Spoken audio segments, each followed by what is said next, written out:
అందరికీ నమస్తే అండి. Welcome to supreme six media. నేను మీ లక్ష్మీనాథ్ నరహరిశెట్టి. అనుకున్నదే అయ్యింది.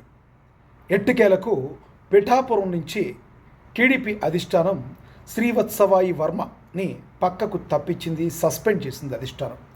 చాలా రోజులకి ఒక మంచి నిర్ణయం తీసుకుంది టీడీపీ అధిష్టానం. ఎందుకంటే పార్టీ పొత్తులో భాగంగా టీడీపీ, జనసేన, బీజేపీ ఉన్నప్పుడు ఏదో ఒక రకంగా నిరంతరం ఏదో ఒక గిల్లి గజ్జాలు పెట్టుకుంటే పార్టీకి, ప్రభుత్వానికి, పొత్తులకి అన్నిటికీ కూడా డేంజర్ బెల్స్ మోగినట్టుగా మరి అధిష్టానానికి తెలవడంతో ఎట్టకేలకు మరి పిఠాపురం వర్మనైతే పక్కకు పెట్టడం అయితే జరిగింది. మరి ఈ యొక్క పరిస్థితులతో ఒక్కసారిగా పిఠాపురం గురించి మరొక్కసారి అందరూ కూడా మాట్లాడుకుంటున్నారు. శ్రీవత్సవాయి వర్మ ఇక్కడి నుంచి పిఠాపురం సంబంధించిన రాజకీయాల్లో పెద్దగా జోక్యం చేసుకోకపోవచ్చు. మరి ఒకసారి పిఠాపురంలో అసలు ఏం జరుగుతుందో లోకల్గా ఒకసారి మనం కాల్ చేద్దాం, అక్కడ ఏం జరుగుతుంది అనేది తెలుసుకుందాం. ఒకసారి మనతోటి జనసేన నేత సుంకర కృష్ణవేణి గారికి ఒకసారి కాల్ చేద్దాం, మాట్లాడదాం, ఆవిడ ఏమంటారో చూద్దాం. అక్కడ పరిస్థితులు ఏంటో ఆవిడ చెప్పే అవకాశం ఉంటుంది. కృష్ణవేణి గారు నమస్తే అండి.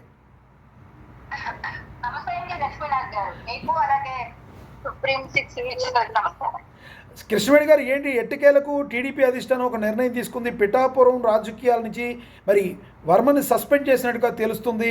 దానిలో వాస్తవం ఎంత, ఏం జరుగుతుంది అక్కడ? పూర్తిగా ఈ విషయం మీద ఇప్పుడే న్యూస్ వస్తూ ఉందని నేను కూడా చూస్తూ ఉన్నాను. అంటే పూర్తిగా నేను కనుక్కున్నటువంటి సమాచారం ఏంటంటే అఫీషియల్ గా ఇంకా పార్టీ ఇవ్వలేదు.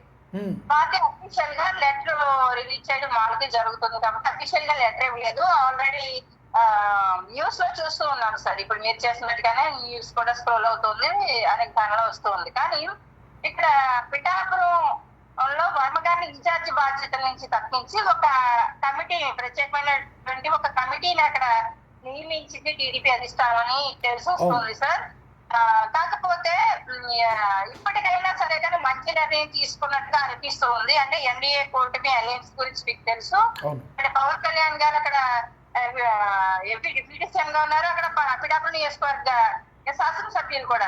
అంటే ఆయనకి అనేక విధాలుగా అక్కడ జరుగుతున్నటువంటి అవమానాలు కావచ్చు, కొన్ని ఇబ్బందులు కావచ్చు, వర్మ గారు వర్గం ఎట్టకేలకు టీడీపీ తీసుకున్న ఈ నిర్ణయంతో పొత్తుకి రెండు పార్టీలకి కూడా విఘాతం కలగకుండా ఒక మంచి వాతావరణంలో ప్రయాణించడానికి ఇది ఒక మంచి పరిణామంగా అనుకోవచ్చా? ఎందుకంటే పిఠాపురం వర్మ ఇదే అలియాస్ శ్రీవత్సవాయి సత్యనారాయణ వారు ఎవరైతే ఉన్నారో 2 సంవత్సరాల నుంచి ఏదో ఒక విషయంలో పవన్ కళ్యాణ్ గారితో, జన సైనికులతో ఏదో రకంగా లొల్లి పెట్టుకుంటూనే ఉన్నారు కదా. సార్ మొన్న కూడా చూసాం ఫ్లెక్సీ వివాదంలో కూడా అక్కడ గౌరవ ముఖ్యమంత్రి గారికి ఎక్కడ తక్కువ చేయకుండా అక్కడ ఫ్లెక్సీ కూడా మీరు ఆల్రెడీ మీ ఛానల్ కూడా టెలికాస్ట్ చేశారు. అంటే కట్టినప్పటికీ కూడా బయట ఏదో అభిమానులు, కార్యకర్తలు పెట్టుకునేటువంటి ఫ్లెక్సీల్లో కూడా ఫోటో లేదని గొడవ చేయడం, అంటే నానా కావాలని ఒక స్క్రిప్ట్ ప్రకారం అనేక కార్యక్రమాల్లో కళ్యాణ్ గారిని అవమానపరిచే విధంగా బిహేవ్ చేయడం కానీ ఇవన్నీ కూడా పార్టీ శ్రేణుల్లో కూడా చాలా అసహనానికి గురయ్యేలాగా చేస్తుందండి. అంటే ఇప్పుడు మా అధినేత పవన్ కళ్యాణ్ గారు ఇంత తగ్గి ఎలయన్స్ లో వెళ్లారు అంటే గనక రాష్ట్ర ప్రయోజనాల కోసం మాత్రమే ఆలోచించారు తప్ప రాజకీయ ప్రయోజనాలు ఏమీ ఆయన ఆశించలేదు. ఆశించినప్పటికీ కూడా ఫ్యాటికి 4 నుంచి ఆయన వెనకాల నడుస్తూ ఆయన్ని ఒక మంచి స్థానంలో చూడాలనుకుంటాం. ఆయన ఉన్నటువంటి నియోజకవర్గంలోనే వర్మ లాంటి వ్యక్తిని కంట్రోల్ చేయకపోతే ఇంకా మిగతా కాన్స్టిట్యున్సీలో పరిస్థితి ఏ విధంగా ఉండబోతుంది అన్నది కూడా మనకు తెలుసండి. ఆ విషయం మనకు తెలుసు కాబట్టి అనేక మాటలు మేము చెప్పినప్పటికీ కూడా ఇప్పటికే కూడా అంటే స్పందించారు. అంటే ఇది ఇప్పటికే కూడా ఆయన మన రాష్ట్ర స్టేట్ ఉపాధ్యక్షులు పదవి ఇచ్చారు.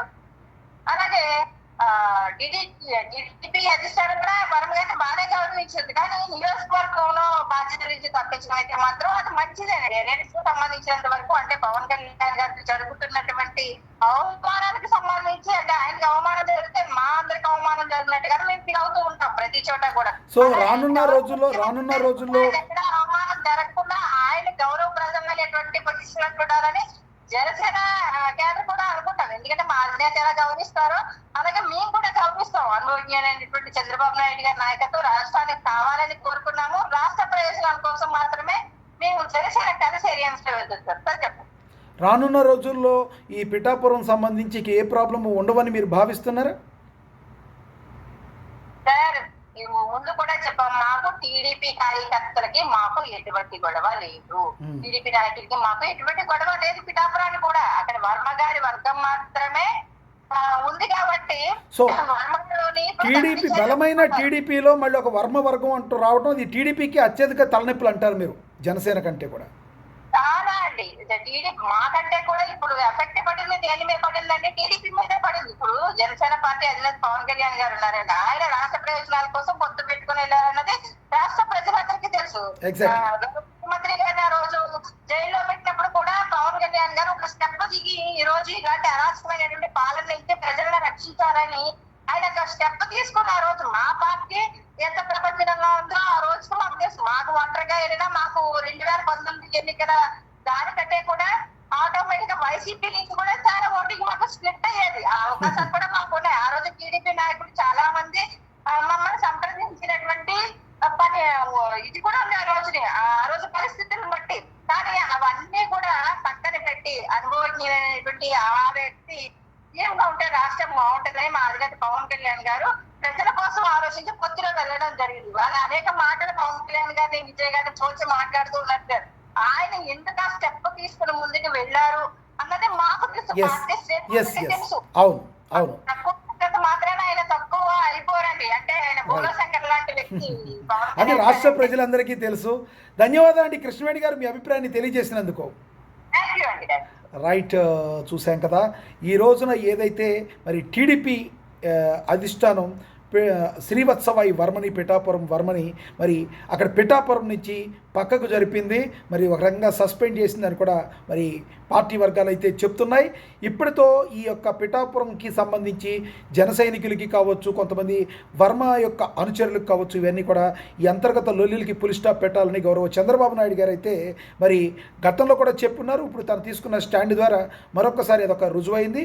ఇదొక పొత్తు విఘాతం కలగకుండా ఉండడానికి టీడీపీ జనసేనకి ఇదొక మంచి పరిణామంగా మనందరూ కూడా భావించవచ్చు. మీరేమనుకుంటున్నారు? కమెంట్ బాక్స్ రూపంలో కమెంట్ చేయండి. Please subscribe supreme 6 media. నమస్తే.